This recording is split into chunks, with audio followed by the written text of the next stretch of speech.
नमस्कार, मी Jyotsna Mawale as a life empowering coach, healer and counsellor. पालकांना आपण बघत आहोत मुलं ऐकत नाहीत. का ऐकत नाहीत याच्यावर आपण मागच्या 3 व्हिडिओमध्ये बघितलं आहे. पहिले तर आपण बघितलं आहे टी व्ही असेल एक एक्झाम्पल, तर त्याच्यासाठी अल्टरनेटिव्ह शोधा. दुसरं आपण बघितलं मुलं ऐकत नाही तर नाही हा शब्द तुमच्या डिक्शनरीमधून काढा. तिसरं आपण बघितलं आहे की ऐकत नाही तर त्यांना कळतं आहे की आपल्याला काही वेळेला एक सूट दिली जाते जेव्हा आईवडील बिझी असतात त्यावेळेला, तर ते कुठेतरी फाइंड आउट करून तुम्हाला सोल्युशन शोधावे लागते. आणि आज आपण बघणार आहोत मुलं ऐकत नाही. याचं एक मेन कारण असतं दोघं आई बाबा. म्हणजे कसं, समजा if child is going to mother आणि आस्किंग की मम्मा मला हे हवं आहे, आईकडे जाऊन मला विचारते की आय वॉन्ट दिस मम्मा, मला हे पाहिजे आहे, आणि आई म्हणते नाही, आणि मग बाळ वडिलांकडे जात आहे, he is going to father and asking for the same thing. पप्पा म्हणता हो चालेल मी घेऊन देतो. आता इथे काय झालेलं आहे, हे वाईस वर्साही असू शकतं की वडिलांनी नाही सांगितलं आहे, बाळ आईकडे गेलं, राईट. म्हणजे पप्पांनी नाही म्हटलं, father is saying no and child is going to mother, so mother is saying yes.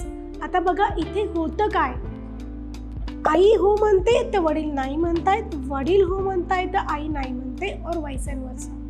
म्हणजे इकडे मुलांना कळतं आहे की मला कुठली गोष्ट कोणाकडून मागायची आहे. ही जनरलाइज थिंग आहे. तुम्ही तुमच्या पाल्याला खूप चांगलं ऑब्झर्व करा की कुठे ह्या गोष्टी होत आहेत. होतंय का असं? 100% होत असणार की एखादं मॅच बघायची आहे, टी व्ही बघायचा आहे, किंवा एखाद्या खेळायला जायचं आहे, किंवा एखादं फास्ट फूड खायचं आहे, अजून बरंच काही असू शकतं.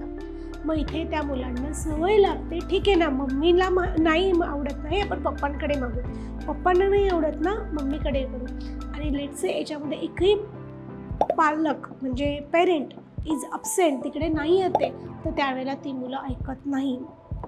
आणि मग आपण काय करतो, मम्मा ओरडे ना हे करू नको, पप्पा ओरडतील हे करू नको, आणि पप्पा आल्यावर आपण कंप्लेंट्स करायला चालू करतो किंवा मम्मा आल्यावर चालू करतो. मग इथे मुलं ऐकत नाही, हो की नाही. बऱ्याच आई लोक मला सांगत असतात, मी तर सांगते पप्पा आले की ओरडतील, तू हे करू नको. अरे कशासाठी? म्हणूनच मुलं ऐकत नाही आहेत. तुम्ही सांगा ना त्यांना, हे नाही आहे गरजेचं. बघा ॲज अ पॅरेंट तुम्हाला आई असू देत किंवा वडील असू देत, तुम्हाला त्यांना समजवता आलं पाहिजे. कारण आपल्या सगळ्यांना माहिती आहे आपल्या मुलांसाठी कोणती गोष्ट गरजेची आहे किंवा कोणती नाही आहे. जर आपल्याला हे कळत आहे तर आपण त्यांना समजावून सांगू. आणि इथे मी खूप महत्त्वाची पॅरेंटिंग टिप देईल की दोघं आई वडील एका गोष्टीवर फर्म पाहिजे. मला ही द्यायची आहे तर मला द्यायचीच आहे, माझ्या पाल्याला, माझ्या मुलाला ही द्यायची कारण ती त्याच्यासाठी चांगली आहे. आणि जर नाही द्यायची तर ती नाहीच द्यायची कारण ती त्याच्यासाठी चांगली नाही. मग ते बाळ 1 वेळा रडू देत, 2 वेळा रडू देत, आकांतांडव काही करू देत, ते थोडे दिवस करेल.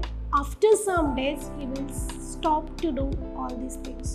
कारण त्याला एकदा कळलं की माझे आई बाबा मी कितीही रडलो, कितीही अजून काही केलं आहे तरी देत नाही, आणि मला मग मिळणार नाहीच आहे, तर ते बाळ तिकडे स्टॉप होईल. काय होतं माहिती आहे, बऱ्याच वेळेला मुलांना ह्या गोष्टींची सवय लागली ना, मग ते बरोबर शोधतात की मला कुठून काय घ्यायचं आहे. आणि बघा आपण त्यांना गिल्टमध्ये नाही टाकत आहे, हे एक ह्युमन नेचर आहे, बरोबर की नाही. आपण पण ह्या बऱ्याच गोष्टी करत असतो, पण लक्षात घ्या आपल्याला माहिती आहे आपल्या मुलांसाठी काय गरजेचं आहे. आणि मी परत सांगेन, जेवढे आईवडील मुलांना ओळखू शकतात, जेवढे आईवडील मुलांची काळजी घेऊ शकतात, त्यांच्यासाठी बऱ्याच गोष्टी काही करू शकतात, तेवढं ह्या जगात कोणीच करू शकत नाही. म्हणून पालकांनो तुम्ही जागे व्हा. तुम्हीच जे कोणी आहात ते तुमच्या मुलांचं आयुष्य घडवू शकतात, बरोबर की नाही. मी इथे तुम्हाला निगेटिव्ह नाही सांगणार, पण ऑफकोर्स आहे तुम्हीच जे कोणी आहात, तुम्ही शिल्पकार आहात, तुम्हीच जास्त गोष्टी घडवू शकतात, कारण मुलं तुम्हाला बघून मोठे होत आहेत. सो ही टिप वापरून बघा. जर तुम्हाला मुलांना काही नाही सांगायचे किंवा हो सांगायचे, दोघं पॅरेंट्सचं डिसिजन एकच पाहिजे. आणि विसरू नका, तुमच्या पाल्याला तुमच्या मुलांना रोज 2 वेळा घट्ट मिठी मारायची आहे, सकाळी आणि संध्याकाळी. सकाळी उठल्यानंतर, रात्री झोपायच्या आधी, आणि त्यांना सांगायचे बाळा हे तुम्हाला खूप आवडतं, माझं तुझ्यावर खूप प्रेम आहे आणि मला विश्वास आहे तू सगळ्या गोष्टी चांगल्या करतो. आणि या चॅनलला सबस्क्राईब करा, व्हिडिओला लाईक करा, आणि खरंच ज्यांना पॅरेंटिंगची गरज आहे त्यांच्याबरोबर हा व्हिडिओ शेअर करा आणि कमेंट करा. Thank you so much. धन्यवाद.